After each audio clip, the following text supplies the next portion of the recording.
it's Kim here, the Kiwi Health Detective, root cause and lifestyle medicine practitioner. And today I want to talk about brain fog. What is it? What may cause it? And some solutions. So brain fog seems to be affecting more and more people. And over the years, I've worked with many clients who have listed brain fog as one of their symptoms.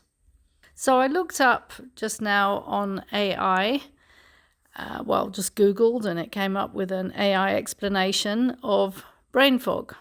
So it describes it as a term used to describe a range of cognitive symptoms that impact daily functioning, including difficulty focusing, remembering, and finding the right words, often described as feeling mentally hazy or unfocused. It refers to a subjective feeling of cognitive impairment where individuals experience difficulty with thinking clearly, concentrating, remembering things, and paying attention. Now, I suspect that for every person, the symptoms of brain fog will vary slightly. Everybody will have their own version of what brain fog feels like to them. In Wikipedia, interestingly enough, they call it clouding of consciousness, which I quite like. Also called brain fog or mental fog, occurs when a person is slightly less wakeful or aware than normal. Symptoms can include forgetfulness, difficulty concentrating, trouble finding the right words, feeling mentally fatigued, difficulty with planning, organizing, and multitasking. And causes are attributed to a variety of factors, such as lifestyle factors, poor sleep, stress, poor diet, medical conditions, certain illnesses, autoimmune disorders, hormonal changes such as menopausal pregnancy, medication, the side effects of medication, or nutrient deficiencies in vitamins or minerals. That is what AI has to say about the symptoms and causes of brain fog. And WebMD said in 2023 that brain fog isn't a medical condition. It's a term used for certain symptoms that can affect your ability to think. So I find that rather interesting because it is a very common symptom. So I want to share my experience and understanding of brain fog, my observation both in my personal life and in many clients of what seems to contribute to brain fog and cause it, and what seems to help it. And I'm not giving any blanket advice here. I'm not saying this is the definitive answer or solution, because it's quite complex, I think. But I am going to share what I have observed over 20 years of coaching clients, most of whom have had brain fog and who have improved their brain fog considerably through the strategies that we've used, and then my own much more recent personal experience of brain fog. So first of all, let me talk about working with people with many symptoms, one of which is very commonly brain fog. So predominantly, I've worked with people with chronic pain and fatigue conditions like chronic fatigue, ME, post-viral fatigue, fibromyalgia, and all sorts of weird and wonderful conditions where people get multiple symptoms and they don't know why they're ill. And one of the things that has come to light over and over again is that these people are very stressed, and they've usually had a lot of trauma in their childhood, and they have not been able to deal with their emotions from an early age, and they tend to hold a lot of stuff in, not express their truth, find it scary to speak up and stand up for themselves or express their feelings or show their feelings or release their feelings. And so they develop a lot of habits of people pleasing and trying to be a better person so that XYZ person will love them. So working too hard for their boss, overdoing it, looking after the family, putting themselves last, putting everybody else first, ignoring their own needs, and really not taking as much care for themselves as they need to. And as a result of all of this, a huge amount of emotional backlog builds up inside. Lots of feelings like frustration, sadness, hurt, disappointment, betrayal, fear, and a lot of stress building up inside over many, many years. And eventually their body gets to the point where it just says, I can't keep going like this. You can't keep treating me like this. You can't keep riding me like a horse or slave driving me. And I'm just exhausted and overwhelmed. And so often their brain fog is very connected to a sense of overwhelm, where their brain starts to shut down simply because it's completely and utterly overloaded mentally and emotionally. And this is apparently what will happen is if we're overloading ourselves and overdoing it and mentally taxing ourselves, our brain is sort of getting fried and it's saying, I can't take any more. And so what I have observed with these people in particular, this group of people, is that they're just exhausted physically, mentally, and emotionally. And one of the byproducts of all of that is that they get to experience brain fog. And in a way, we could say that is the brain trying to protect them from taking on any more.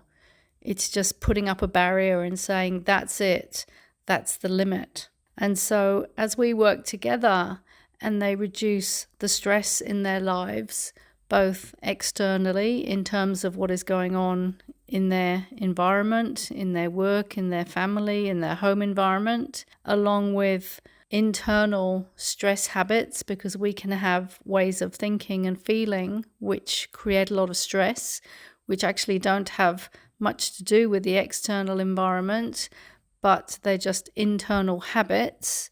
So we need to work internally and externally to reduce stress. As they reduce stress and also learn how to discharge negative emotions and manage their feelings and express their feelings, and they also increase their self-care and they put themselves first more and they prioritize their needs. As they do all of this, which essentially can come under the banner of self-care, which is why one of my taglines is self-care, a revolution in healthcare, because self-care is one of the most critical components for maintaining health and preventing illness and then reversing illness if we've got ill. As they do this, the symptoms of the brain fog disappear because the brain no longer needs to send the message that it's overwhelmed. It starts freeing up space and energy again to deal with life. So that is one area that one can look at if one has brain fog. One needs to assess, am I overwhelmed? Have I been pushing myself too much, burning the candle at both ends? Have I got emotional trauma stored in me that needs addressing?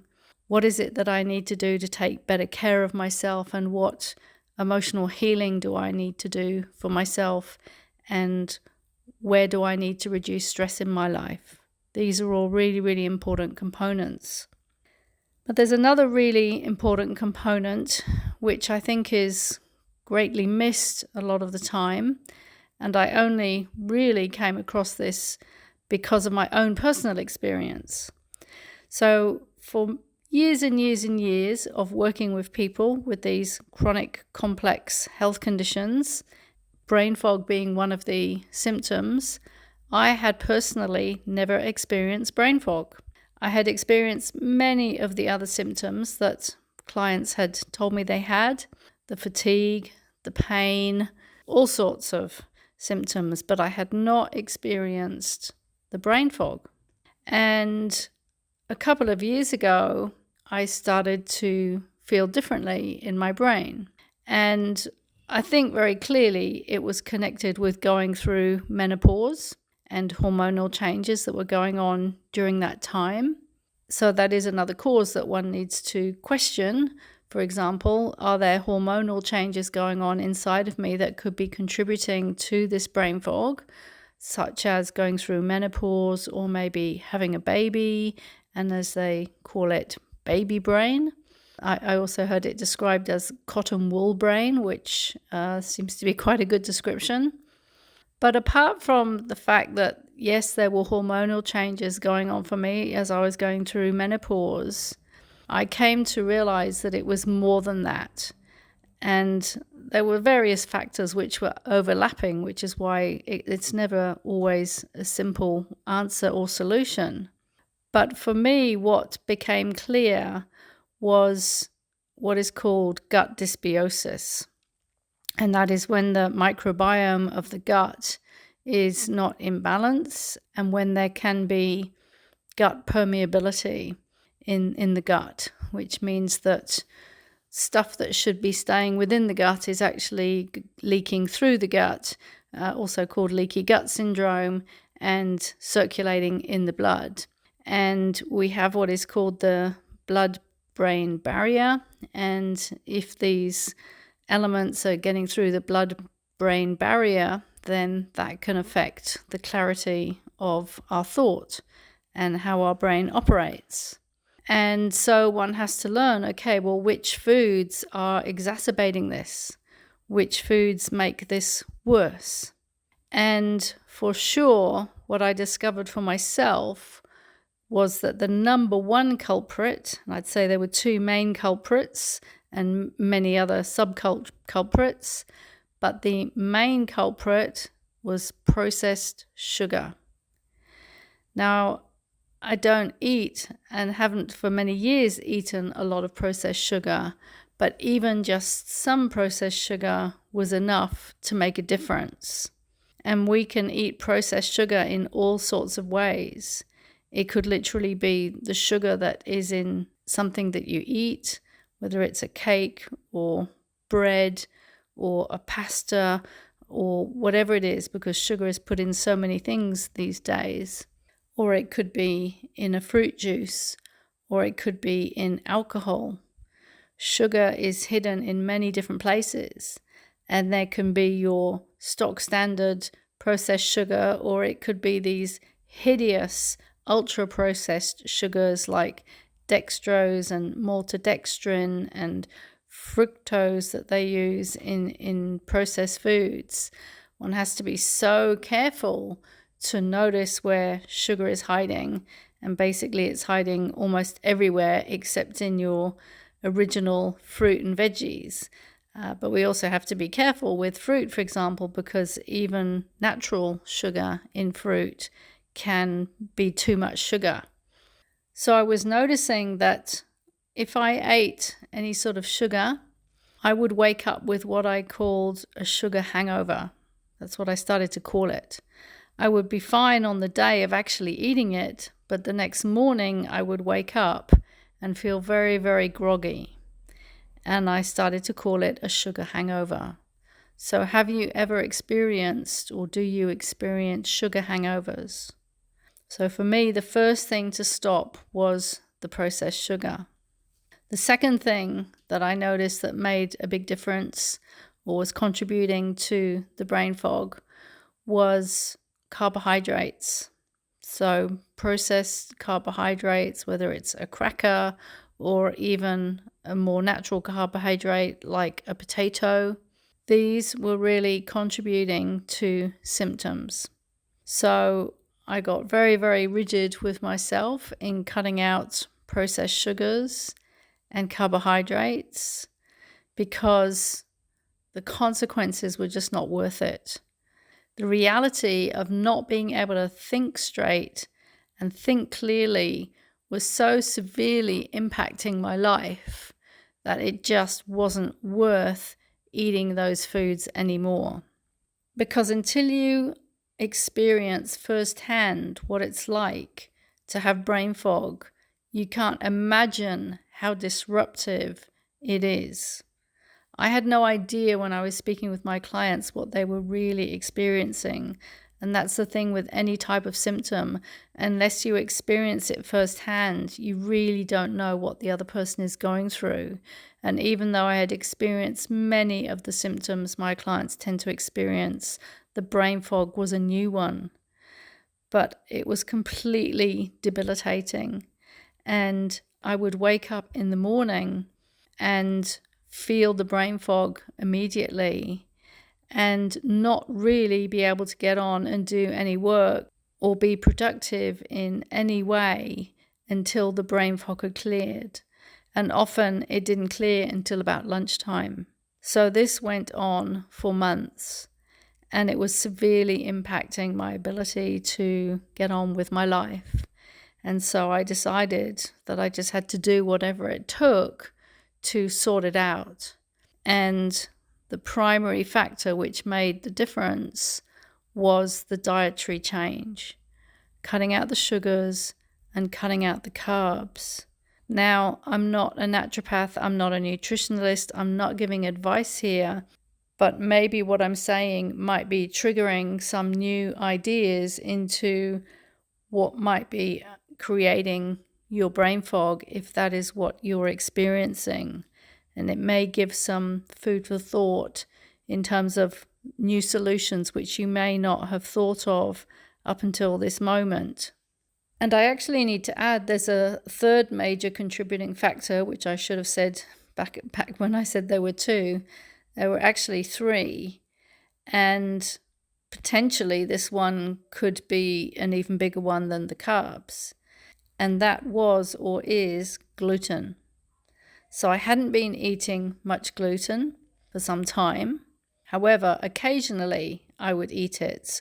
For example, if I was out and I was hungry and the only thing I could see to buy to eat was a sandwich, then I'd buy the sandwich and I'd eat the bread. And I wasn't getting any digestive problems, but I would notice it the next day again with my brain fog. So I started to cut out gluten. So that's three things now: the sugar, the gluten, the carbohydrates. And as I did that, there was no doubt that I was feeling better, that I was getting better, and that the brain fog was dissipating. But it did take some time. I had to be patient. So that may be something to look out for, is that this isn't necessarily going to change overnight. Maybe it will for some people, maybe it won't for others. For me, it took time. So this is really all I want to say at this point about brain fog. Working with clients, it's been very connected with high levels of stress and overwhelm. And for myself, it was very connected with gut dysbiosis and needing to cut out sugar and carbs and gluten. So potentially that may be useful if this is new information above and beyond what you've already researched.